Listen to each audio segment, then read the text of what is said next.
Salut tout le monde, j'espère que tu vas bien et que tu es en pleine forme. Je t'invite dans la vidéo du jour pour parler de cette période, comme tu peux le voir, de Noël. Et oui, cette période charnière où dans les films d'Al Rose, tu vois la jeune fille retourner dans sa vie natale, retrouver son petit amour de jeunesse, ou encore la femme active à fond qui vit sa vie pro intense mais qui oublie sa vie perso et qui va la remettre de côté pour se poser les bonnes questions quand elle va rencontrer l'homme de sa vie. Bref, les bons films Good Life qui font oublier toute la vie quotidienne, qui se voient avec un bon vieux plaid et un chocolat chaud. Bon, je t'avoue, ce sont des films que j'aime bien et qui me permettent d'évader. Surtout que, petite révélation, Noël et moi, on n'est pas tellement copains. C'est pas la meilleure période de l'année, je t'avoue, sauf depuis quelques années. Et pourtant, même si cette période de l'année n'est pas vraiment facile pour moi, depuis quelques années, depuis l'arrivée de ma fille, j'essaie de faire en sorte que cette période soit magique. Surtout que je vis en Alsace. Alors en Alsace, c'est à Noël à fond. Avec les décos, les marchés de Noël, le vin chaud, les manalas, la Saint-Nicolas, les bredouilles. Bref, en Alsace, si vraiment on a envie de vivre à fond Noël, c'est vraiment la région que je conseille en tout cas, surtout en France. Sauf que cette période peut aussi se révéler un petit peu épuisante, parce que dit Noël, dit fin d'année, dit bilan aussi de l'année, projection aussi de l'année suivante. Donc entre la course effrénée aux cadeaux et la course effrénée aux activités, c'est un stress qui peut arriver très vite. Et on peut arriver à Noël complètement épuisé. Et c'est vraiment pas le but. Je te rappelle que le but de Noël, c'est une fête de partage de joie et non de stress. Donc c'est ce que je vais te partager dans cette vidéo. Je vais te partager ma vision de Noël pour justement bien la vivre.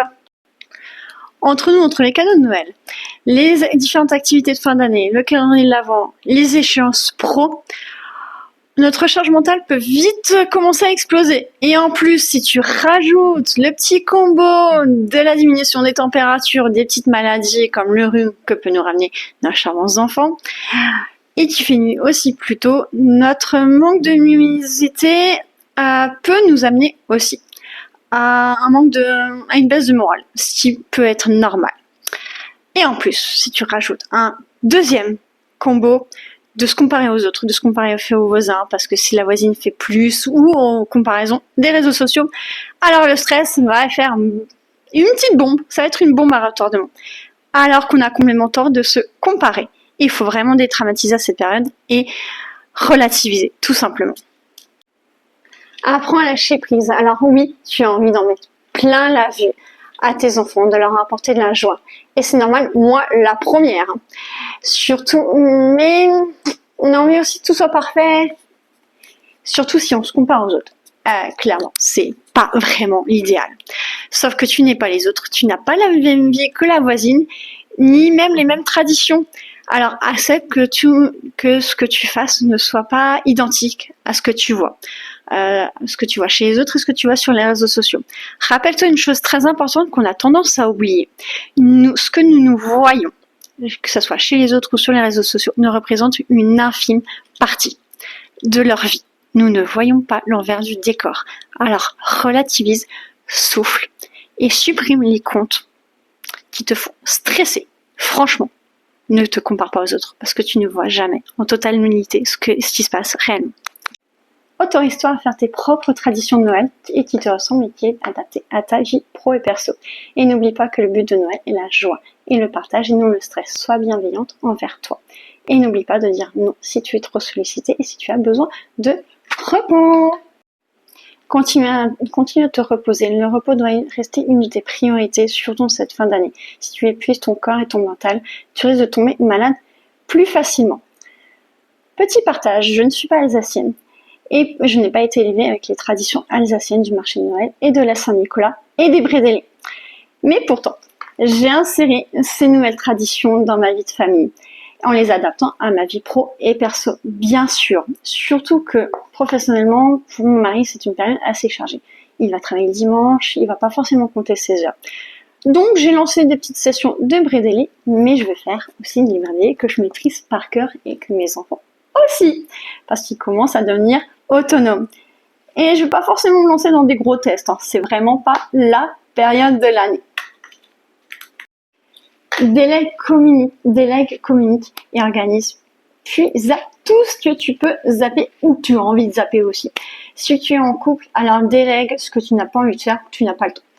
Clairement, pour la petite histoire, je déteste emballer les cadeaux. Faire le point sur les décorations de Noël et aussi sur les ustensiles pour les vrais délais. Donc clairement, j'ai délégué ça à mon mari. Et j'en ai pas honte du tout. Et puis aussi, il va gérer les lutins farceurs. Donc c'est des petits lutins qui vont faire des petites blagues quand les enfants vont dormir. Et ça permet de mettre aussi un peu de joie, un peu de bonne humeur dès le réveil. Et vu qu'il se couche tard, clairement, il va faire ça à 95%. Et ça va me soulager. On va le reconnaître.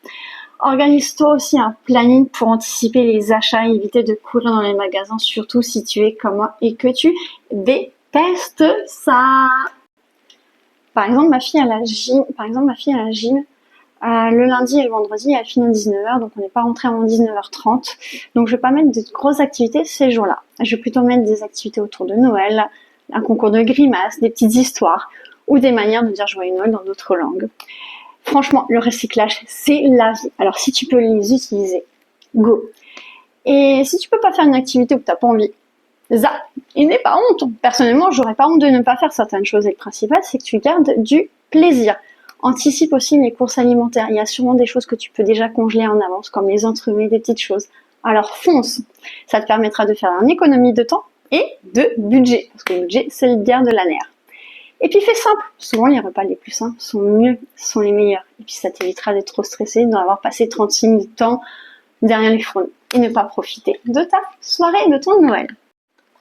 N'oublie pas de continuer à bien manger et ne rien changer à tes habitudes. Pour les repas, fais simple et rapide, comme les soupes, les gratins, surtout que c'est la période vu qu'il fait un peu plus froid. Tu peux en faire en gros et cela te fera plusieurs repas et ça te fera une économie de temps. Comme ça, tu pourras faire autre chose et tu pourras te détendre. Utilise les légumes de saison qui sont à ta portée et qui normalement ne sont pas trop hors budget. N'oublie pas de continuer à prendre soin de toi, à continuer à bien t'alimenter correctement et à surtout ne pas sauter de repas. C'est une grosse erreur qu'on peut faire, car tu dois faire attention à ton corps et que tu as peur de trop manger. Priver ton corps est très mauvais pour toi et c'est surtout pas lui rendre service, absolument pas. Garde les activités qui te font du bien à ton corps et à ton moral. Continue à faire du sport si cela te fait du bien et même en dehors si cela fait partie de tes habitudes. Fais juste en sorte d'avoir les bons habits et d'anticiper les horaires parce qu'il fait nuit très tôt. N'hésite pas aussi à ralentir entre deux courses effrénées car la période de Noël et de l'hiver aussi est un appel à ralentir, à prendre le temps de vivre pour soi. Vraiment, de penser à soi avant tout. Je te déconseille aussi de tester de nouvelles activités, de suivre les tendances sur les réseaux sociaux parce que c'est la mode. Si cela ne te convient pas, alors ne suis pas. Tu vas te mettre une pression supplémentaire alors que c'est pas vraiment le moment. Et d'ailleurs, je te conseille de télécharger 5 habitudes que tu peux adapter à ta vie de tous les jours, de moments que tu peux mettre en place dans mon e-book gratuit dont je te mettrai le lien en description. Alors n'hésite pas à t'abonner, à liker. Je te fais des gros bisous.